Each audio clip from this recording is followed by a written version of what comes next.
legendary DJ Spen. How are you? Hi, I'm fine. How are you? I'm great, thank you. So you've just come off set. How was Southport? It was incredible. I mean, the energy was amazing. The people, as always, are amazing. The talent, I mean, second to none. I mean, you can't get a bunch of talent like this. Old talent, new talent. It's crazy, but it's really, really good. And the energy this year is really amazing. And I think there's even more people here than last year. So it's growing. So it's just amazing. Yeah, it's fantastic. The atmosphere, the music. And it was just so hot in there. I mean, how did you handle that? Sweating down? Do you sweat? No, I don't know. By the grace of God, I tell you, I don't know. Do you ever get sweat on the decks?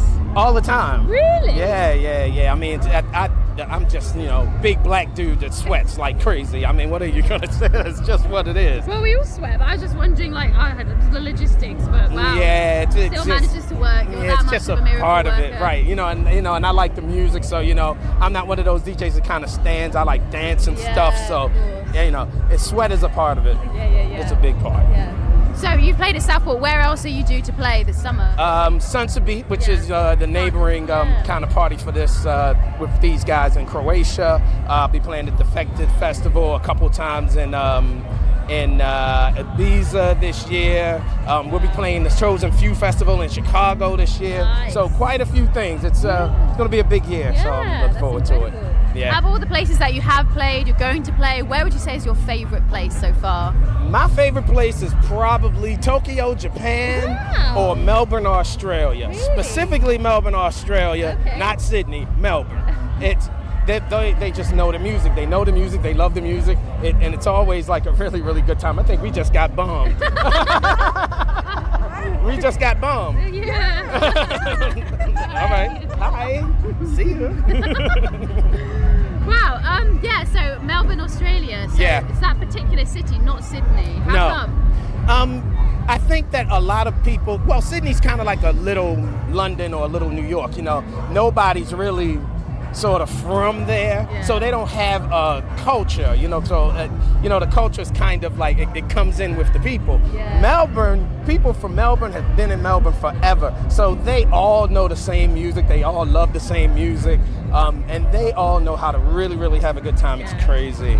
So it's really, really good there. That's really good. And you were speaking earlier about the incredible talent on the lineups here. Who would you say that you personally admire on the lineup? Man, my partner Charisma, Louis Vega, the guy that's playing right now, John Morales.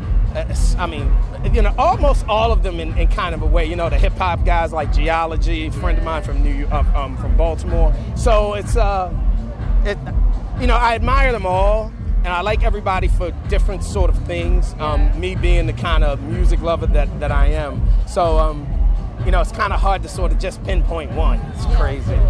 And since you've started out, I think you started when maybe you were in your younger teenage years. How would you say the music industry has developed finally? Jeez. The music industry is really interesting, especially now.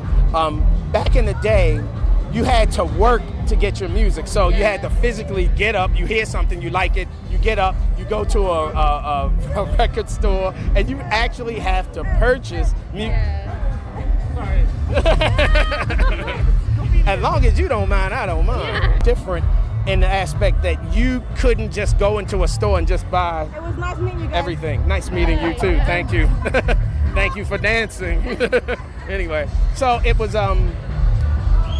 something that, if I heard a record, I might have to buy one and then go and buy one next week and then buy one, the week after, and all of it, new music is coming out all of that time.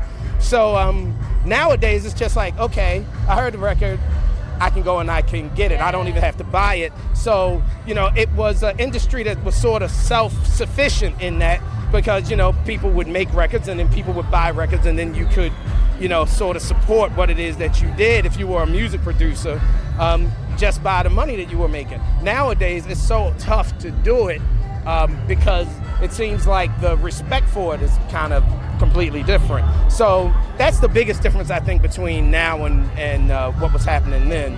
It's just the music industry is completely different. Yeah.